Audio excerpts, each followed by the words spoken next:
Hey, what's going on? Man, something a little different in the shop today. We've got a mini truck. This is my roots. My first vehicle was a 86 Mazda B2200. It was a standard cab, but when this fellow hit me up and asked if we could work on his truck and knock out a couple things for him, I was like, yeah, let's get a mini truck in the shop. That'll be good motivation for me to build one myself. And if you've been following for a long time, you'll see a video way back when of picking up a Nissan truck. It's still out back. I've still got plans, maybe. I don't know. We'll see what happens. But for now, let's go over what we did on this one. He's set to pick it up in a couple days here. We just took care of a couple things, so I'll show you. First off, let me show you around this thing. So this is a 86 through 93 Mazda B-Series pickup. This is what is called a stock floor body drop. So the frame rails from the front suspension back have been replaced with 2x3 box tubing with some reinforcements and custom body mounts to put the body flat on the ground when it's aired out, without needing to cut into the floor, aside from possibly the transmission tunnel. This gives you stock seating position and is just sort of generally the newer, rider way to do things. So this is on a full custom chassis from the front suspension back, and he's been hunting down, it looks like, good body panels to make one complete truck. The owner of this is Dave. He's with a club called Forbidden Fantasy, and he's had some badass vehicles over the years, so I'm sure this one, when it's all dialed in, will be right up there with them.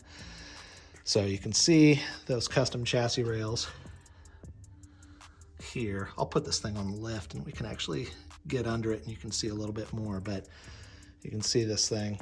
Don't mind the leaves. He's got a wishbone link setup, so you can see the upper triangulation happens with a single pivot point on the axle and two mounting points on the chassis. And then the lower link bars are boxed in and actually have the airbags mounted to them, which is a great way to go. Gives you a real nice ride and lots of lift. So all full custom, nice tube work, all painted up. And come around to the back here. We've got a Chad Chris 8X manifold and a pair of Viair 485s. Nice aluminum tank, some hardline stuff. This is pretty trick. So you can see the hard lines go right into some bulkhead fittings on the frame. And on the other side of the frame, there are these access panels to route the air lines through the frame. And it looks like probably the brake lines and possibly fuel lines as well, because I don't see any. So that's a neat touch. Little drive shaft hoop. Yeah, I dig it. I like it a lot. So why is it here? Basically, Dave just moved out to Oklahoma from California and had to get this to a point where he could get it on a trailer and move it out here in a hurry. And he doesn't have his shop yet. So we're just taking care of a couple little things so he can take it to the next step. So I guess working from the back forward, the manifold was installed, but not wired to anything. So we hooked up some 8-conductor wire from the manifold, ran it along the frame rails and into the cab. And for now, just installed the brain and the wiring loosely for a Slam Specialties MC2 controller. And that is this dude right here. It's a nice little handheld controller. Gives you all your, left, right, front, rear, front up and down, rear up and down, and then all up and down. Has some other programming features as far as like a lockout, like a password. So if you're, at a show, leaving your windows down, no one can hit your switches on you. I don't know who would do that, but Takes all kinds, you never know these days. So we wired that in for him so he can finish plumbing the air ride system. The cab was a 4-wheel drive, so it had a giant hole for the shifter. The shifters, it had a transfer case shifter originally, so we just knocked out a quick plate to let him go get just a normal little base boot to go around the shifter and seal that up. And touched up some wiring, and then that's pretty much it in here. So that's ready to go. And then up under the hood, let's see, let me grab the hood prop. There we go. He didn't have his steering hooked up, so we ordered up. These Mazdas use a 16 millimeter, I think 24 spline.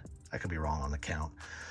But a company called Woodward Steering has these U-joints that adapt from that correct metric spline to your standard double D shaft.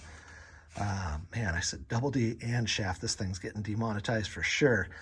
But anyway, from there we had to space off of the steering box with this little extension that we welded up to get this U-joint away from the upper control arm.